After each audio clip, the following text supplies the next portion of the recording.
Jangan lupa like, komen, dan subscribe channel YouTube TVRI Bengkulu dan nyalakan lonceng notifikasinya.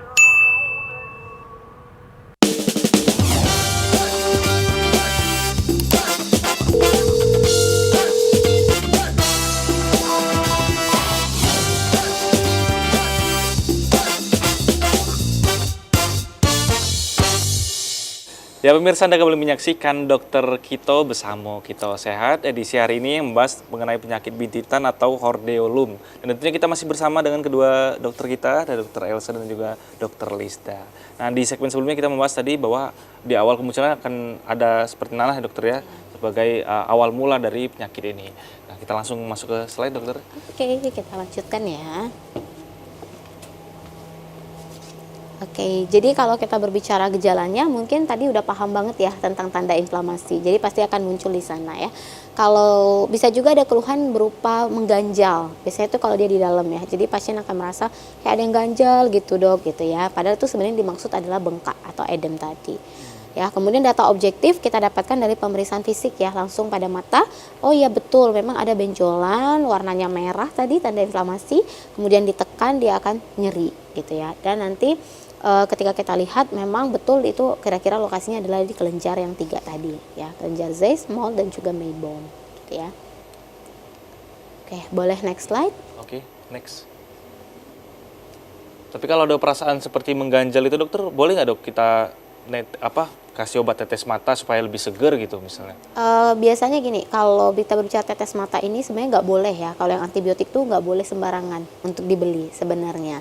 Ya, tapi ke masyarakat kebanyakan datang itu dengan keluhan langsung menyampaikan di apotek ya. Keluhan saya ini, jadi apa tetes mata yang cocok gitu ya. Jadi bukan konsulnya itu bukan ke vaskes, iya bukan ke dokter. Jadi justru datangnya ke apotek. Ya tentu jawabannya nggak boleh sih sebenarnya, karena kita nggak tahu tetes mata itu kan ada banyak banget ya, ada beribu macam merek, terus kandungannya juga banyak, kalaupun antibiotik, jenis antibiotiknya juga banyak gitu. Iya, jadi harus berarti hati-hati. lebih baiknya di bulan puasa ini basuh aja pakai air wudhu ya dokter. Iya, boleh. Lanjut dokter.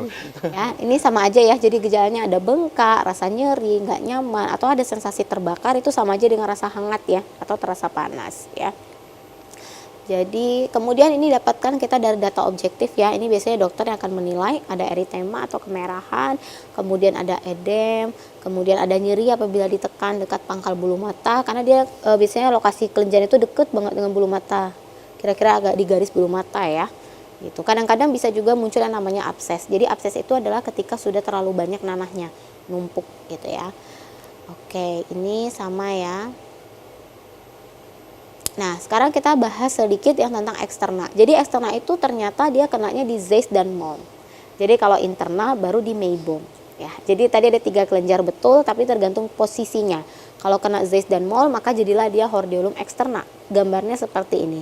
Jadi akan sangat mudah dikenali ya, karena dia menonjol. Lebih nampak dokter ya kalau ya, betul. Dia akan kelihatan betul, ada semua tanda inflamasi yang sudah dijelaskan tadi. Pada kelompok usia berapa yang bisa kena? Semua usia bisa kena. Ya, dan port di entry-nya atau masuknya banyak sekali lewat aktivitas kita, olahraga dan lain sebagainya. Paparan debu pun kita nggak tahu ternyata ada kuman Staphylococcus aureus di dalamnya. Lalu kalau internum yang terkena adalah kelenjar Meibom. Ya, biasanya itu di daerah konjungtiva tarsal. Konjungtiva tarsal itu di bawah, jadi kelopak mata bawah biasanya. Di situ posisi Meibom. Jadi kalau kita lihat tampilannya seperti ini. Jadi keluhan inilah yang kadang pasien bilang itu mengganjal tadi. Jadi kalau yang tadi yang eksternal kan dia memang bengkak gitu ya kelihatan. Tapi kalau yang ini biasanya pasien datang dok kayak mengganjal di bawah gitu. Padahal sudah ada pembengkakan di dalam tapi dokter ya. Pembengkakan tapi di dalam juga. Dan berikut dengan sepaket tanda-tanda inflamasi tadi, ada merah, nyeri dan lain sebagainya ya. Tuh. Nah, ini stadiumnya. Jadi dia ada 2 stadium ya. Stadium infiltratif dan supuratif. Jadi kalau supuratif itu adalah ketika sudah menumpuk nanah.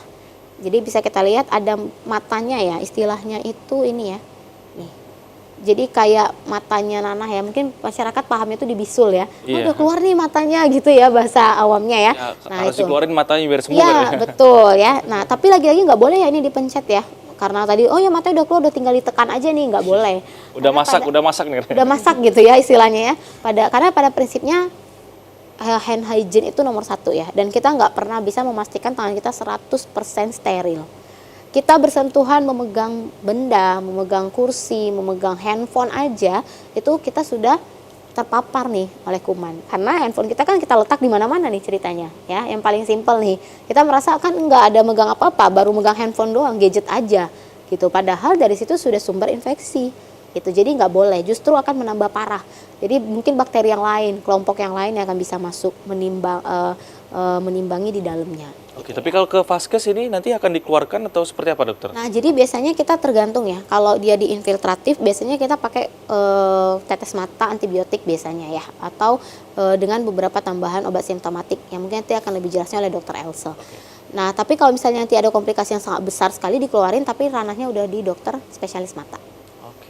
gitu ya. Kemudian, oke. Mungkin batas gejala klinis ya untuk diagnosis dan tata laksananya akan lebih lengkap oleh dokter Elsa. Oke dokter, silakan duduk dulu dokter. Iya. Oke, berarti intinya sekali lagi tadi tidak boleh dengan cara sendiri dokter, atau dipencet sendiri atau dikeluarkan sendiri. Karena dokter juga harus mendiagnosa lebih lanjut apa langkah-langkah yang lebih baik yang harus dilakukan gitu ya dokter ya. Oke, kita akan lanjutkan di segmen berikutnya dokter. Pemirsa jangan kemana-mana, tetap di Dokter Kito bersama Kita Sehat.